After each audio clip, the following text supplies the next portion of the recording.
The Bible said we should forgive 70 times, 7 times, but God couldn't forgive Adam and Eve once in the Bible. Okay.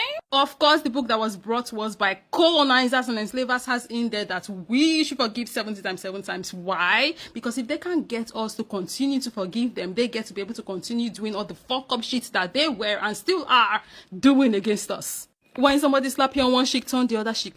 Who taught Africans that rubbish?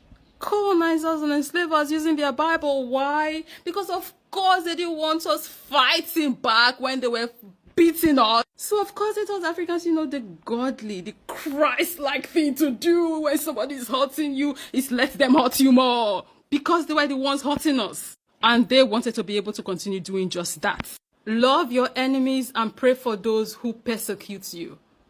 Do I even have to say anything more at this point? You know who would tell somebody to love their enemies and pray for those who persecute them? Their enemy. But what I want to know is why God still haven't found it in his heart to love Satan yet. Because I thought we're supposed to be loving our enemies out here. Okay, so to speak. So first things first. Um, Open disclosure. I'm a Muslim, but I think I can speak for Christians on this topic. But this question of the question of, oh, God says you should, or the Bible says you should forgive 77 times, 7 times. So why didn't God forgive Adam? And the answer to that question is you're making a mistake. There can be forgiveness without taking away justice. Yes. In America, they say if you do the time, you do the crime.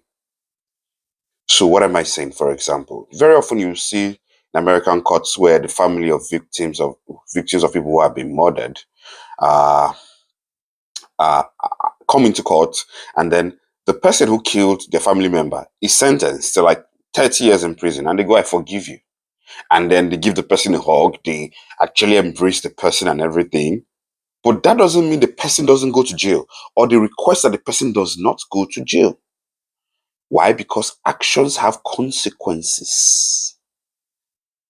That is justice. And what God is the most just. It doesn't mean he will not forgive you, but there are consequences to the actions that you take.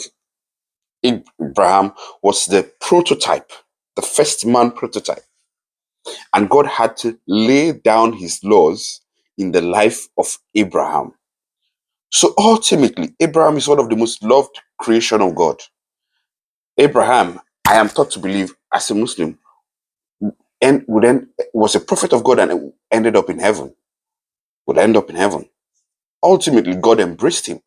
So whatever sin he committed by not that act of disobedience in the Garden of Eden, that act of disobedience in the Garden of Eden that got him kicked out, ultimately did not mean that God totally turned his back on him. God blessed him.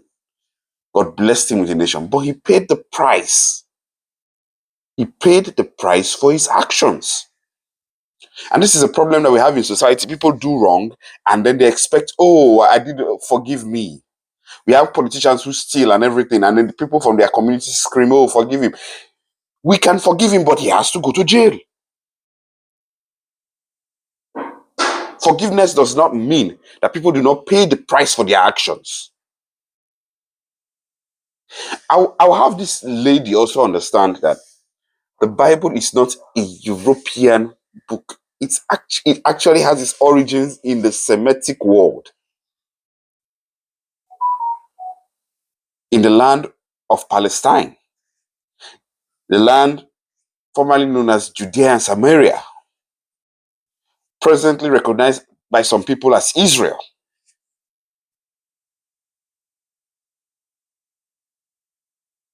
That is where the Bible comes from.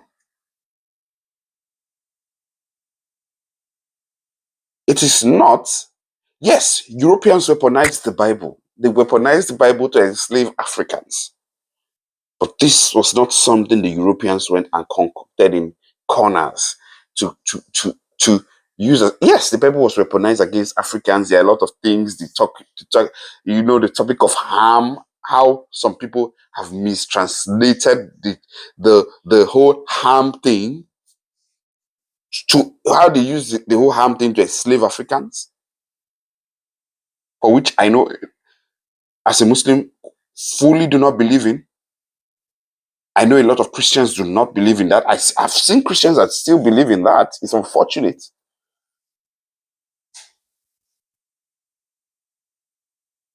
This is not so.